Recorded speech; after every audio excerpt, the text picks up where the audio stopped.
We start by telling you that President Bola Ahmed Tinubu has ordered an investigation into the unauthorized linking of national identification numbers to SIM cards by telecommunications providers.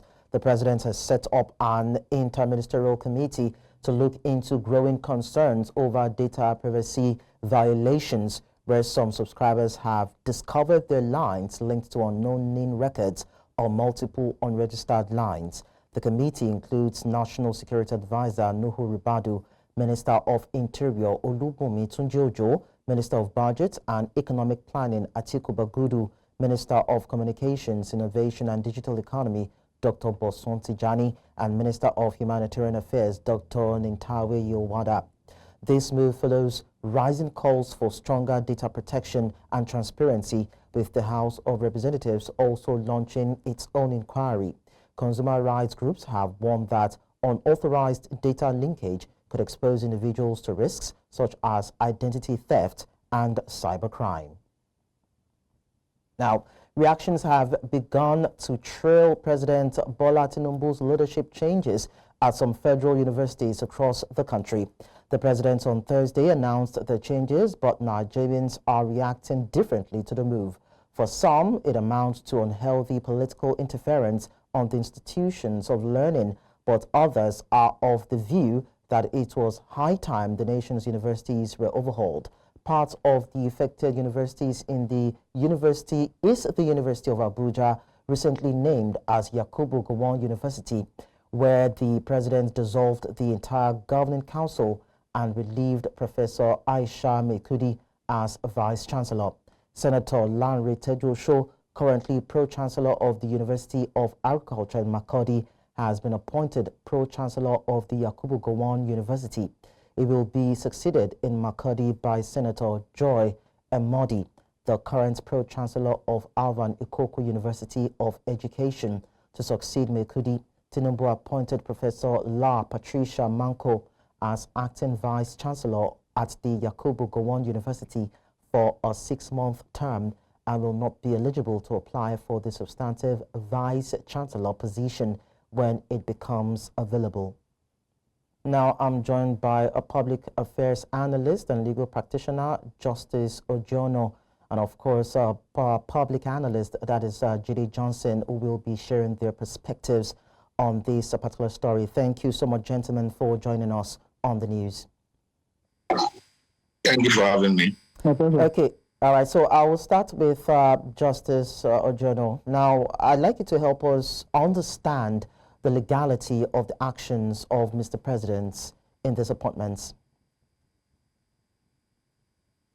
Okay, the president largely and generally is the visitor of the schools, and he will check the various establishment acts or laws of various universities in Nigeria, depending on whether it's a federal university or a state university. We usually have provisions where it is the president that actually appoints. And we usually say in law that the person that has the power to appoint actually also has the power to remove, even though constitutionally there are times when a removal has to be ratified by either the Senate or any other body as stipulated by the Constitution. But generally, if I have to use the University of Abuja as an example, the Establishment Act established the university in 1992, pursuant to Sections 5, Sections 15, and the first schedule to the act that created the University of Abuja.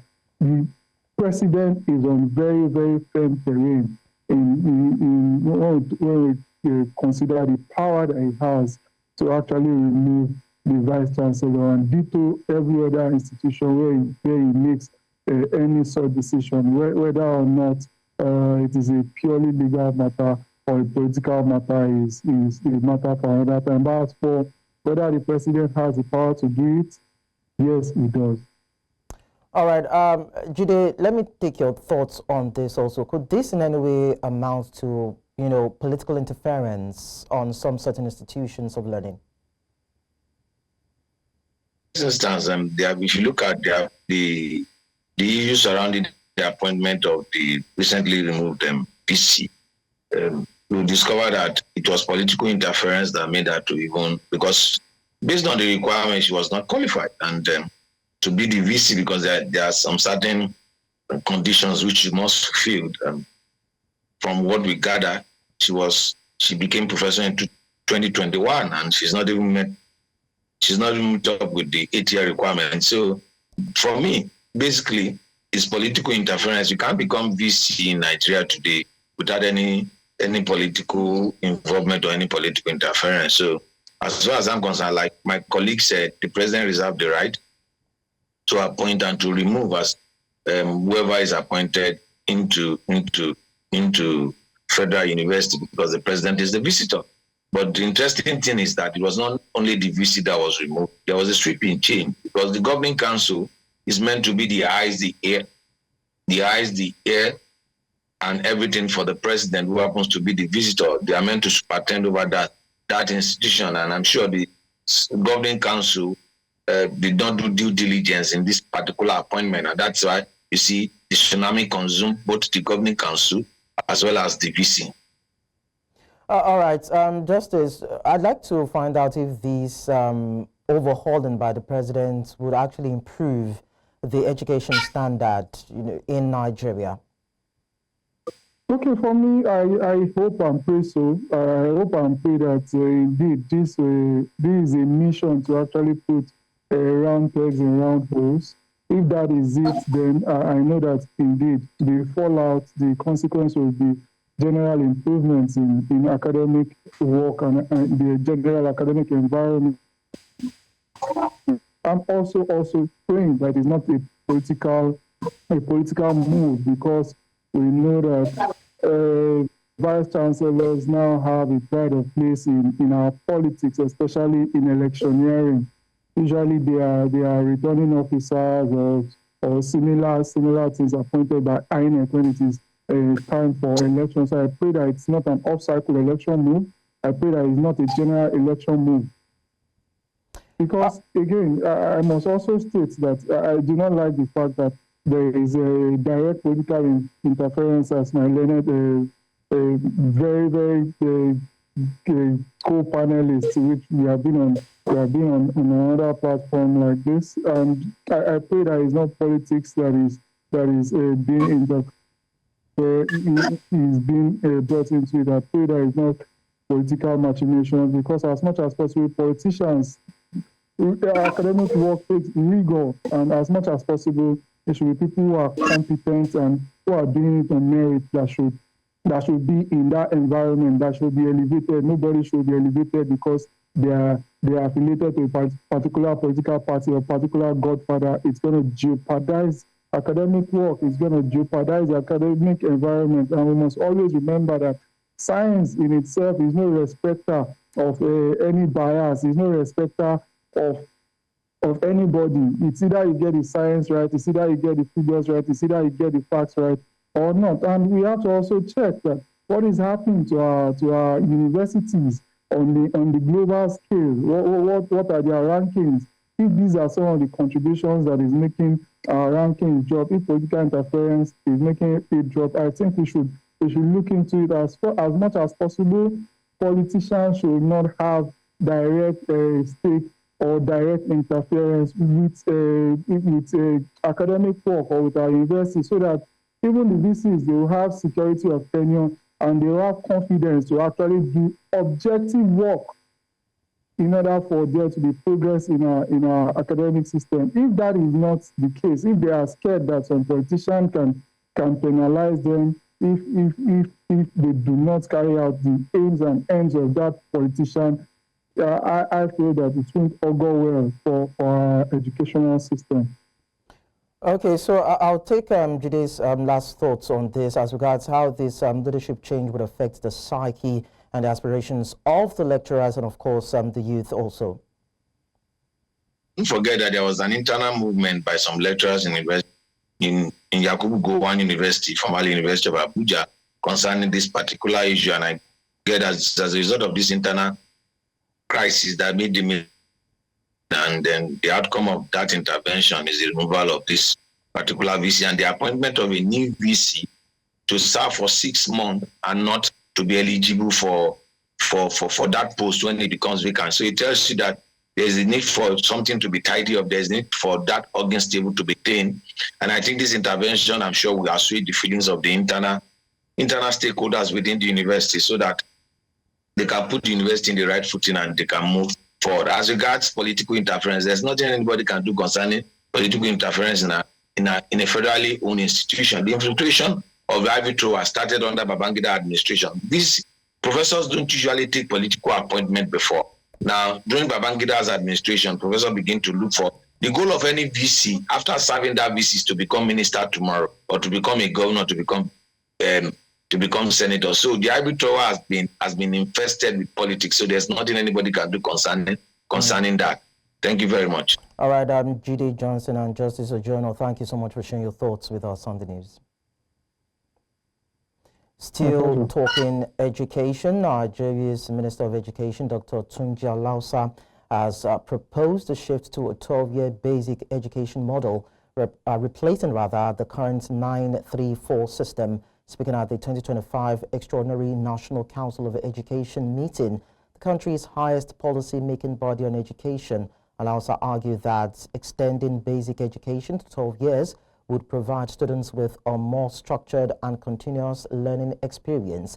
Nigeria's existing system consists of 9 years of basic education, 3 years of senior secondary school, and 4 years of tertiary education. The minister believes the proposed change will enhance learning outcomes and contribute to a more skilled and knowledgeable workforce, ultimately driving national development. Now, the Sapele Polytechnic in Delta State, now abandoned, has raised concerns among educationists regarding the project's fate, prompting the host communities to appeal to Governor Sheriff Oborewori to revisit the issue while emphasizing the need for its completion and reopening. News Central's correspondent, Austin Azu, who visited the abandoned institution, tells us more. This is the entrance gate into the proposed Sapele Polytechnic here at Iriabome and Degele in Sapele local government area of Delta State. This project started in 2012 and was abandoned in 2016. What are the people saying about this project? So the project is abandoned in 2016 during Governor Okowa.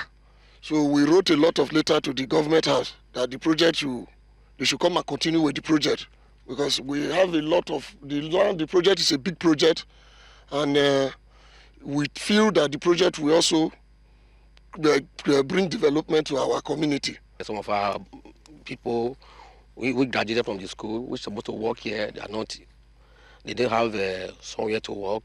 The Sapele Polytechnic, now abandoned, was among the 4 polytechnics established in 2010 under former Governor Emmanuel Oduaga's administration. The project work started in 2012 at the permanent site of this communal farm in Degele Iriabome communities.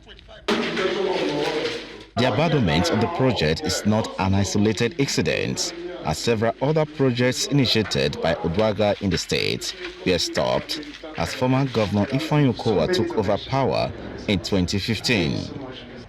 In 2021, Okowa upgraded 3 tertiary institutions in the state to universities. The host communities appealed to Governor Sheriff Oborewori to consider visiting the institution for on-the-spot assessment of the massive projects on site. So, Excellency, I'm here, I'm begging, as one of your aid, you come and assist us, because the women, the men, as you can see, I'm with the committee, some of the leaders. Look at the whole place now, look at the environment. This land is a place where we farm, we have a lot of farm here, but we donated it to the government so that our children, the communities, we can go to school. And with school, development will come. We are appealing to the Delta State Governor, Chief Honorable Sheriff Oborewori, to come and assist us to open the school. The Delta State Commissioner for Higher Education, who spoke through the phone, said the Polytechnic was not part of the handover documents given to him when he assumed office. But the State Commissioner for Works, Rural Roads and Public Information shed more light. We are the only state in the entire country that has 4 universities owned by the state, 2 colleges of education owned by the state, 2 polytechnics owned by the state, not to talk of other health sciences. The people of Delta State, particularly those in Sapele, are eagerly awaiting updates on the polytechnic status and hoping for its revival. In Sapele for News Central, I'm Austin Azu. We'll now go on a short break on the news. When we return, we'll turn our attention to Nigeria's legislature. Do stay with us. Many thanks for staying with us. Let's now tell you that the Nigerian Senate has resolved to probe the recent fire outbreak and oil spill in Buguma community in Rivers State in the south-south region of the country. This resolution was reached at the Thursday's plenary. News Central's National Assembly correspondent Sagir Ibrahim was there and now reports. While presenting her motion, the Rivers lawmaker expressed displeasure over the slow response of the oil companies in the region, saying that their inaction has worsened the plight of affected residents. Recognizes the severe consequences of this incident, including contamination of rivers, farmlands, and aquatic life, which constitute the primary source of livelihood for the residents of Buguma. The pollutants released pose significant health risks, including respiratory and waterborne diseases, and long-term effects such as cancer and organ damage. Other lawmakers contributed to the debate, recommending additional measures for a more comprehensive response to the crisis. The federal government should declare a national emergency program for the rebuilding, rehabilitation, and recalibration of the national oil, onshore oil wells, flow stations, and pipeline infrastructure in Nigeria. Urge the Ecological Management Committee and relevant agencies to ascertain cleanup costs, charges, and penalties of each and every oil spill or fire hazard and charge operators accordingly. At the end of the deliberations, the Deputy President of the Senate, Barrow Jibrin, who presided over the day's session, referred the matter to the Senate Committees on Environment and Petroleum Upstream for further legislative action. The major factor is the fact that we have an infrastructure that has become decayed. And the second factor is the fact that there are some level of sabotage in that. The Senate has the latitude to deal with the matter. So let me put the question. Those in favor of this prayer, please say aye. Those against say nay. Oh, the ayes have it. Meanwhile, another motion was raised during plenary calling for an urgent investigation into allegations by Niger Republic's military ruler, Abdurrahman Tiani, that Nigeria is colluding with France to destabilize his government.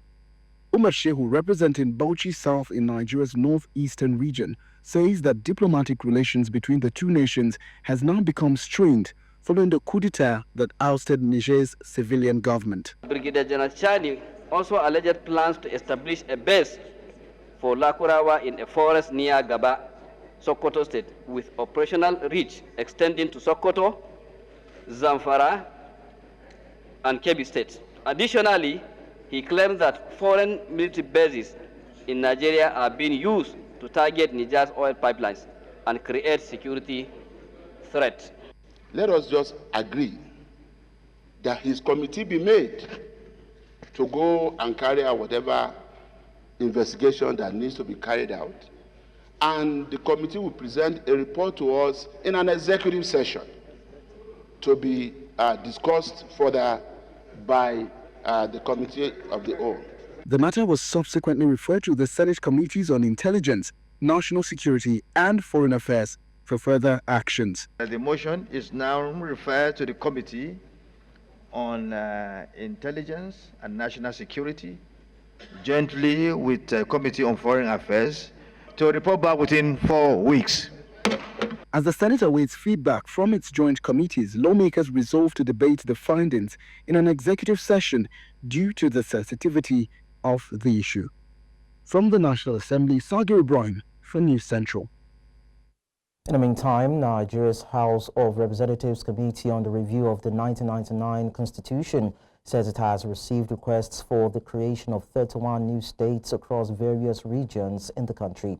The Deputy Speaker of the House, Benjamin Kalu, while reading a letter from the House Committee on States Creation, said numerous proposals have been submitted, but the constitutional requirements for state creation must be met before any new state can be approved. He says that Section 8 of the 1999 Constitution clearly outlines the procedures for state creation, with at least 2/3 of the Senate, House of Representatives, state houses of assembly, and local government councils in the affected areas assenting to the requests. The committee has reviewed the proposals for the creation of new states in accordance with Section 8, subsection 1 of the Constitution of the Federal Republic of Nigeria, 1999, as amended. This section outlines specific requirements that must be fulfilled to initiate the process of state creation, which include the following. New state and boundaries. 1. An act of the National Assembly for the purpose of creating a new state shall only be passed if a request supported by at least 2/3 majority of members representing the area demanding the creation of the new state in each of the following, namely, the Senate and the House of Representatives, the House of Assembly in respect of the area, and the local government council in respect of the area, is received by the National Assembly.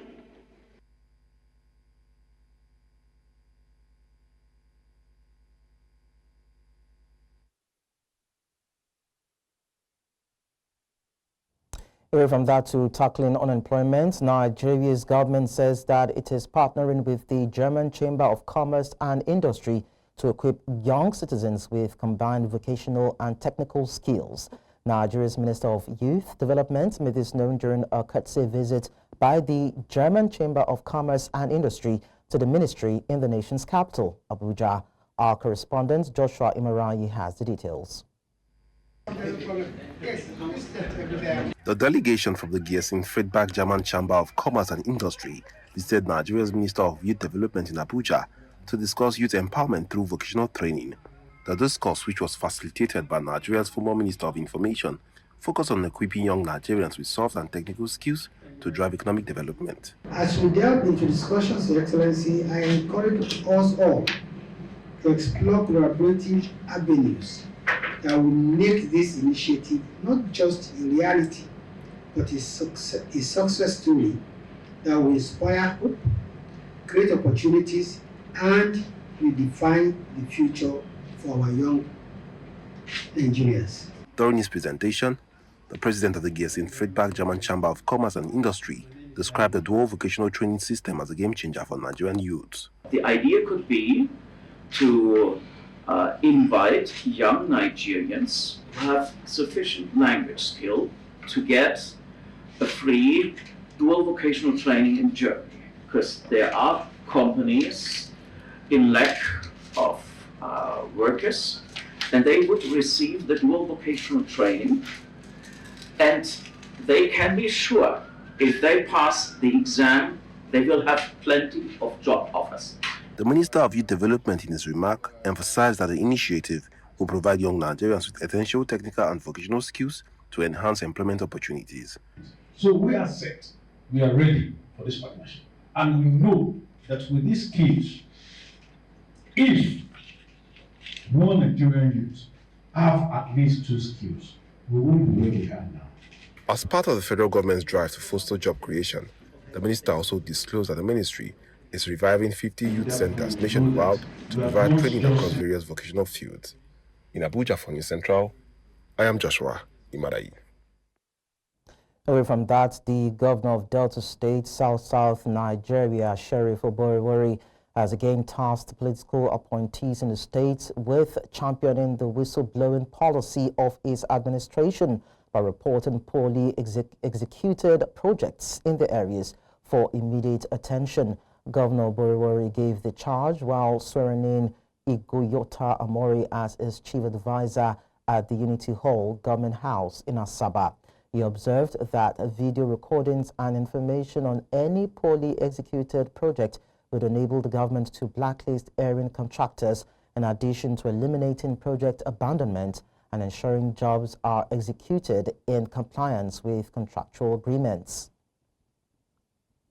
All political appointees may take constant interface with their wards and whole government councils, not just coming to stay in Asaba.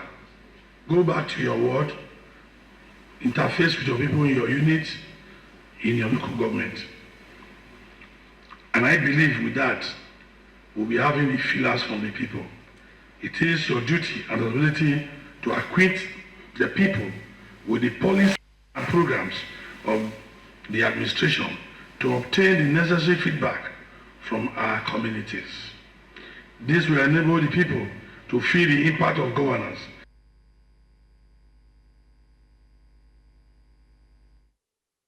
Let's now switch to women inclusion in leadership positions. The emergence of Mojisola Miranda as the first female Speaker of the Lagos State House of Assembly following the impeachment of Mudashiru Obasa is a significant shift in Lagos State's political landscape. Women advocates believe her tenure not only marks a new beginning for Nigerian women in politics, but a remarkable change in Lagos political landscape. News Central's Omolola Ololade has more in this report. The impeachment of Mudashiru Obasa as the Lagos State House of Assembly and his replacement by Mojisola Miranda has remained a contentious issue. The leadership tussle has been dramatic, especially with the recent news of Obasa's reinstatement as Speaker, which was later dismissed as fake news. Claims that the new Speaker's election was not done according to the Constitution and the alleged move by the Assembly and the Governor's Advisory Council to commute Obasa's impeachment to resignation.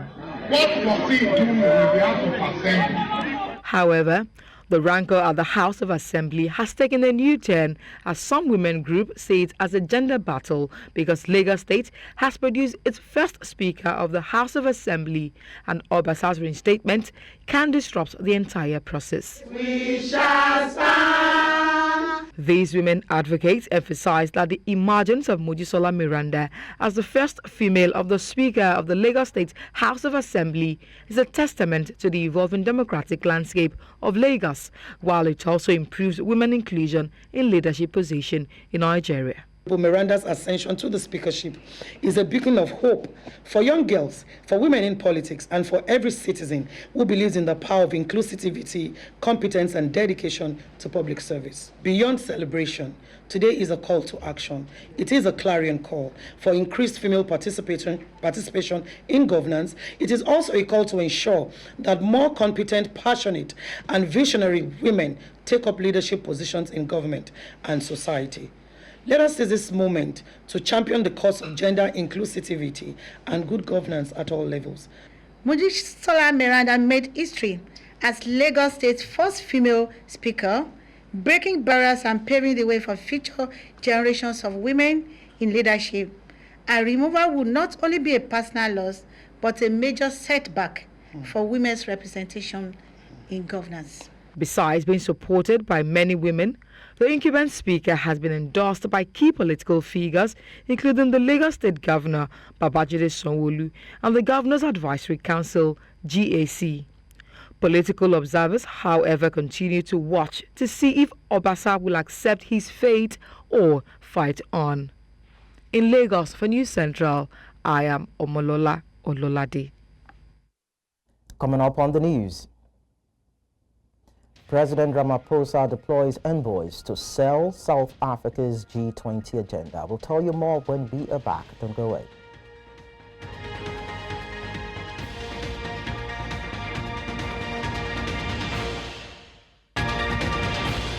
Let's head to South Africa, where President Cyril Ramaphosa on Thursday gave the State of the Nation address. He outlined his government's key policy objectives and deliverables for the year ahead. In his address, Ramaphosa noted that the South African country stands as one united nation and will not be cowed by anyone, especially having survived its darkest days of apartheid. The speech, which is an annual event, marks an important milestone in South Africa's democratic process and demonstrates the country's robust democracy bringing certainty to its political, social, and economic landscape.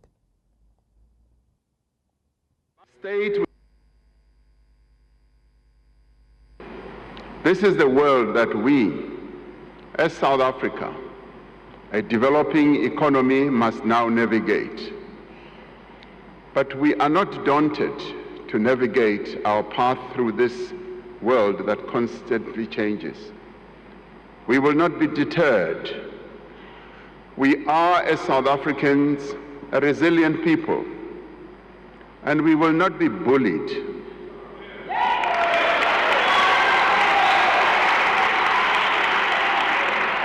We will stand together as a united nation, and we will speak with one voice in defense of our national interests, our sovereignty, and our constitutional democracy. We overcame apartheid, a crime against humanity that denied people their human rights, that deprived them of the land and livelihoods, that sought to strip them of their dignity. And we stand for democracy and tolerance as well as compassion. We stand for equal rights for women, for persons with disability, and for members of the LGBTQIA+ community. In the meantime, South Africa's President Cyril Ramaphosa has unveiled plans to dispatch a delegation to key global and continental stakeholders to articulate South Africa's priorities as it takes on the G20 presidency this year. Delivering his State of the Nation address, Ramaphosa underscored the need for international clarity on the country's G20 objectives, aiming to bolster global cooperation and support. His announcement comes amid fresh diplomatic tensions as U.S. Secretary of State Marco Rubio confirmed he would boycott the upcoming G20 foreign ministers meeting in South Africa. Rubio accused the South African government of harboring an anti-American stance, citing disagreements over Pretoria's land reform policies, which seek to redress apartheid-era inequalities. As humanity confronts unprecedented challenges, we are determined that a reformed and representative United Nations must be at the center of global affairs, and we will continue to push for progress on the reform of the UN Security Council to be a more inclusive, more effective body that is able to ensure peace and security. And we will work to ensure that the needs of the people of the world are advanced. And the work that we do and what we stand for does need to be explained to many key players, especially to our trading partners and the many countries and leaders that we interact with on the global stage.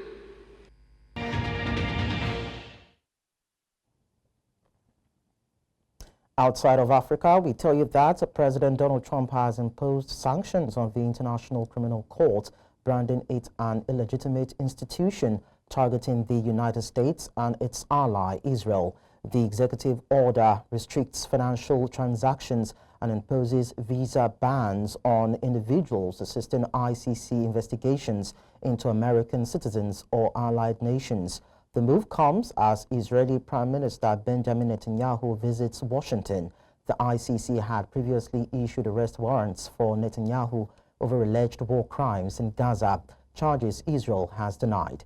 The Netherlands, where the ICC is headquartered, has condemned Trump's actions, stressing the importance of the court's role in upholding international justice and accountability.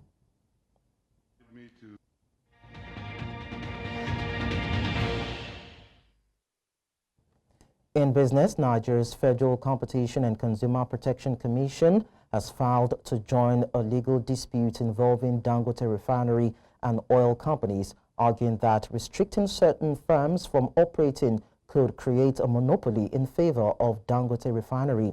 On Business Edge, during an interview with Uzojuko Obiano, partner Tax, Regulatory and People Services KPMG Nigeria yesterday, shared his thoughts on this, where there are valid facts that explain this fear about Dangote Refinery monopolizing the downstream sector. Do we see a possibility of one person being the price maker, which is the whole argument around competition and fair pricing and all of that? It's really about how dominant the player is. So that's the background to all of the conversation. Is it factual? Is it real? Well, what I would say is that the petroleum industry is one that is extremely transparent. Prices in terms of the major input into the refined product is the crude, the transportation, the holding cost and all of that. Those costs are easily verifiable. They are costs that are quite transparent. So it's easy for one to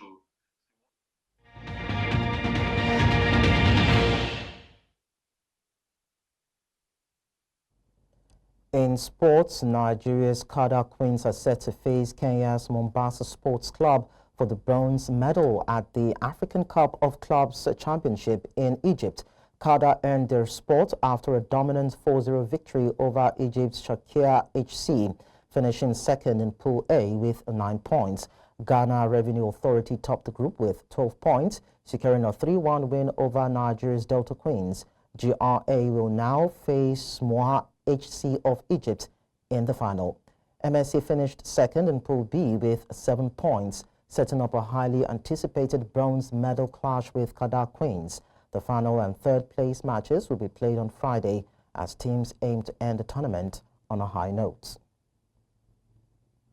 Now, FIFA has indefinitely suspended the Congolese Football Federation due to governance issues, citing Article 16 of its statutes. The suspension means Congo's national and club teams cannot participate in international competitions until further notice. Congo in World Cup qualifying Group E with Morocco, Tanzania, Zambia, Niger and Eritrea was set to face Tanzania next. However, the match may not hold unless the ban is lifted. FIFA and CAF had dispatched missions to Brazzaville before the decision. To regain membership, Congo must restore FECAFOOT's full control over its headquarters, bank accounts and technical center while eliminating external interference. FECAFOOT is also ineligible for the 2025 AFCON and CAF interclub competitions. Defending champion Elena Rybakina edged out Ons Jabeur in a deciding set tie-break on Thursday to reach the semi-finals of the Abu Dhabi Open. The world number 5, whose coach Stefano Vukov remains suspended for allegedly breaching the WTA Tour's Code of Conduct, beats Jabeur 6-2, 4-6 and 7-6. Kazakh Rybakina missed 2 match points in the 12th game of the third set, but kept her cool to see off the challenge of 3-time Grand Slam finalist Jabeur. The 2022 Wimbledon champion will next face Switzerland's Belinda Bencic for a place in the final. And that's all at this hour. You can watch News Central live on DSTV channel 422, Star Times, channel 274, Avo TV and YouTube. Many thanks for watching. I am Likon Onobanjo.